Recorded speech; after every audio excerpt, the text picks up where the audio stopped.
안녕하세요. 그림일기 그리는 다락방지기 램프입니다. 오늘은 어쩌면 매우 중요한 일기가 될 수 있을 것 같아요. 제가 그동안 그림일기들을 통해서 할 수 있어요. 꿈을 잃지 마세요. 당신은 보석임에 틀림없습니다. 라고 긍정의 메시지를 전달했지만 진정으로 내가 가진 그 보석이 무엇인지 모르고 살아가는 경우가 참 많거든요. 오늘은 제 삶을 살짝 나누면서 동시에 저와 함께 나의 반짝이는 그것이 무엇인지 찾아가는 시간이 되셨으면 좋겠습니다. 제가 미술 치료를 처음 접한 것은 학문으로 배우면서가 아니었어요. 인생의 밑바닥을 치고 그나마 조금 회복되어가는 시기에 미술 치료실을 찾아가면서부터였죠. 왠지 이 삶은 껍데기인 것 같고 내 진정한 삶은 어딘가에 따로 있을 것만 같은 괴리감, 전혀 나답게 살지 못하고 있는 것 같은 불편함과 불균형감, 몸도 마음도 영혼도 다 무너져 내리는 것 같은 절망감과 패배감 같은 것들이 느껴졌기 때문이에요. 실제로도 건강과 삶 모두 심하게 흔들리고 있었으니까요. 당시에 제가 미술치료실에서 선생님께 드렸던 첫 질문은 저는 왜 이렇게 사랑이 없죠? 였습니다. 어릴 때부터 사람을 돕는 게 꿈이었는데 웬걸 살다 보니 사랑은커녕 사람들과 주고받는 미움과 상처가 너무너무 많았거든요. 그런데 사랑이 그렇게 부족했다면 오늘날 상담을 할 수 있을까요?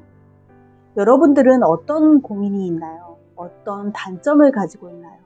혹시 반복해서 겪는 불편들이 있을까요?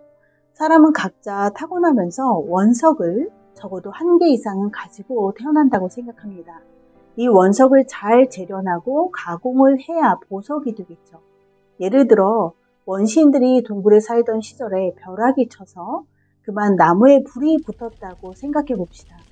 처음 불을 본 사람들은 너무너무 무서웠겠죠. 마침 비가 와서 불이 꺼지면 휴 하며 안도의 한숨을 쉬고요. 며칠 후 또다시 나무에 불이 붙었어요. 이때 한 사람이 다가가 조그만 불씨를 동굴로 가져갑니다. 아, 신기하다. 불이 있으니 밤이 낮같이 밝구나. 또 어찌어찌 하다 보니 불 조절을 하게 되고 이후 불에 익은 고기를 먹으니까 맛도 좋고 소화도 잘 되고 또 동굴을 따뜻하게 해주고 위험한 동물로부터 보호해준다는 걸 알게 되죠. 이런 식으로 위험한 불을 능숙하게 다룰 줄 알게 되자 이 불은 드디어 아주 유용한 보석이 되는 겁니다.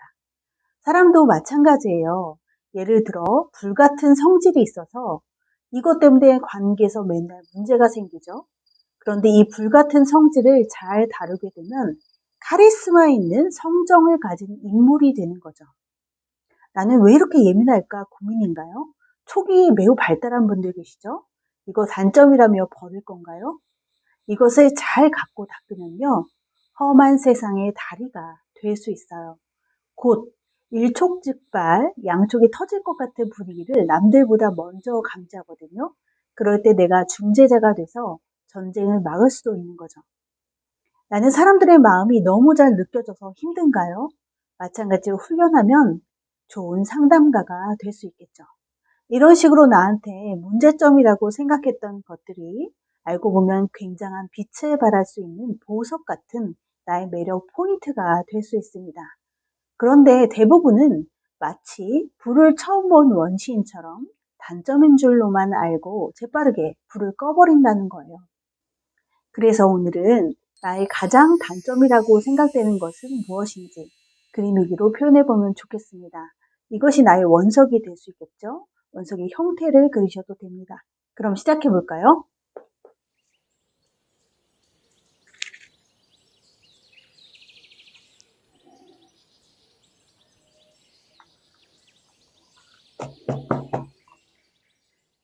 우리는 모두 원석 몇 개쯤은 이렇게 가지고 있어요.